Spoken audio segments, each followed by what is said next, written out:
Salam sejahtera Malaysia. Denyut nadi suara rakyat bergema di channel ini. Saya ingin membuka minda sahaja kepada paci-paci, maci-maci, abang-abang, kakak-kakak, siapa saja yang mau menderma untuk Dr. Siti Mastura kerana dia memfitnah. Soalan saya senang. Ketika anda menderma 1 sen dan Tuhan tanya, kenapa anda derma kepada seorang pemfitnah? Nak jawab apa? Nak jawab apa, tuan-tuan dan puan-puan yang dihormati sekalian? Bukankah memberikan derma untuk pemfitnah itu juga adalah bersekongkol? 1 sen dikumpul ramai-ramai dapat 825,000 tuan-tuan dan puan-puan. I love you. Dapat 825,000. Dapat 825,000. 825,000 kalau itu didermakan kepada orang miskin golongan asnaf, bukankah itu lebih besar pahalanya? Bukankah itu lebih baik pahalanya dibanding dengan pergi derma 1 sen kepada pemfitnah? Pening kepala juga, ya. Bukankah lebih baik itu didermakan kepada orang susah? Contohnya orang-orang di Palestin yang tak ada makanan, kesejukan sekarang. Daripada beri kepada Dr. Siti Mastura, lebih baik beri kepada orang-orang yang perlu, tuan-tuan dan puan yang dihormati sekalian. Saya bukan pandai tentang agama, tidak. Tapi saya pandai fikir logik. Secara logiknya, kenapa mau derma kepada pemfitnah? Kenapa mau derma kepada pemfitnah? Dan macam mana mau jawab nanti tu? Bayangkan saja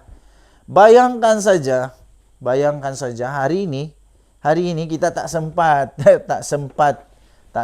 nak mohon maaf, tak sempat nak minta ampun, tak sempat nak tutup dosa kerana kita telah itu 1 sen. Bayangkanlah kalau anda bagi 300 ringgit. Anda beri 300 ringgit untuk bantu seorang pemfitnah. Bayangkan, lepas itu nanti Tuhan tanya di akhirat, kamu telah beri 300 ringgit untuk membantu seorang pemfitnah. Macam mana mau jawab tu? Macam mana mau jawab? Bolehkah cakap, saya tidak tahu. Tak tahu apanya. Mahkamah sudah sahkan bahawa itu fitnah. Mahkamah sudah sahkan bahawa itu fitnah. Mahkamah sudah sahkan bahawa itu fitnah. Dan dan juga Taqiyuddin Hasan melalui suratnya juga mengakui bahawa kalah fitnah. Dalam surat Taqiyuddin Hasan yang minta derma jihad itu, mengakui bahawa itu kalah fitnah. Dan mengakui bahawa itu bukan untuk menyelamatkan agama. Bukan selamatkan agama Islam. Bukan selamatkan bangsa Melayu. Yang diselamatkan kerusi parlimen kepala batas Dr. Mastura yang biadab kerana memfitnah. Teruk. Macam mana seorang doktor boleh terkena? Itulah ada orang kata kepada saya. Kadang-kadang betul juga. Ada orang kata kepada saya, dia kata apa tahu? Orang yang masuk PAS ni jadi auto bodoh. Orang yang masuk PAS ni jadi auto bodoh. Seorang doktor boleh jadi bodoh begitu saja. Kesian juga. Profesor kah pun boleh jadi auto bodoh. Bila dah masuk PAS. Saya tidak tahu kebenaran, tapi sekarang sudah terbukti. Ada sudahlah bukti yang kita boleh lihat. Dr. Siti Mastura. Doktor PhD. Dia bukan doktor perubatan tau. Dia bukan doktor perubatan yang dapat ijazah, dapat jadi doktor. Bukan. Kita tak hairan lah kalau doktor perubatan, ijazah dapat doktor itu baru doktor. Gelaran je doktor. Kerjanya doktor. Kerja saja doktor. Tapi ini bukan hanya sekadar ijazah. Bukan sekadar master. Ini adalah PhD. Pelajaran habis dah. Tahu apa maksud PhD? Pelajaran habis dah. PhD. Pelajaran habis dah. Dah tak ada anak nak belajar lagi dah.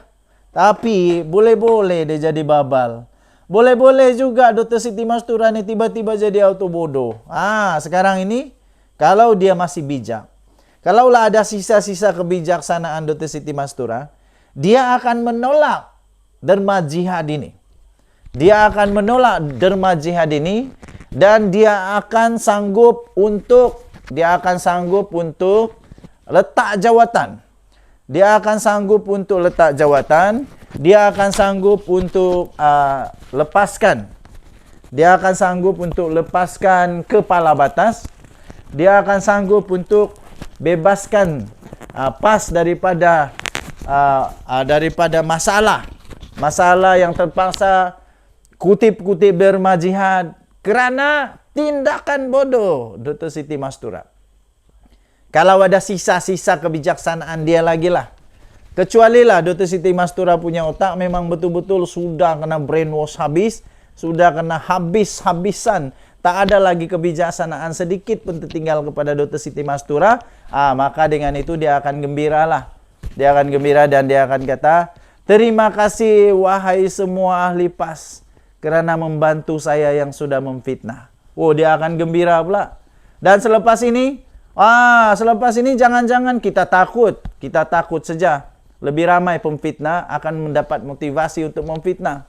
Kerana dia tahu, walaupun dia memfitnah, kalah fitnah, tapi PAS tetap akan tolong dia. PAS tetap akan tolong dengan buat derma jihad. Derma jihad fitnah. Lebih baiklah buatlah satu tabung, nama dia tabung jihad fitnah. Saya tidak setuju kalau ada tabung jihad fitnah. Saya tidak setuju. Kerana apa tuan-tuan dan puan-puan? Kerana benda ni akan menjerumuskan kepada satu keinginan untuk membuat fitnah.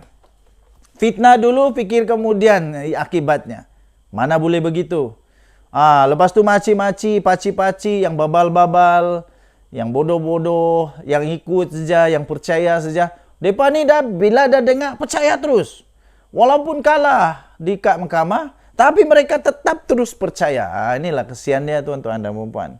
Kerana itu, saya mendoakan maci-maci, paci-paci di luar sana, abang-abang, adik-adik, janganlah terlalu jadi bodoh sangat. Sedar-sedarlah. Kalau saya, terus terang, saya kata jangan derma. Jangan derma kepada tabung ini, kerana tabung ini tabung tak betul.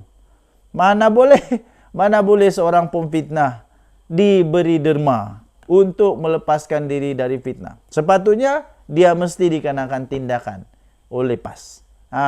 Terpulang, itu pendapat saya. Denyut Nadi, Suara Rakyat, bergema di channel ini. Jangan lupa tekan butang subscribe, like dan share. Malaysia kita punya, cinta Malaysia aku, kita jaga kita. Bye-bye.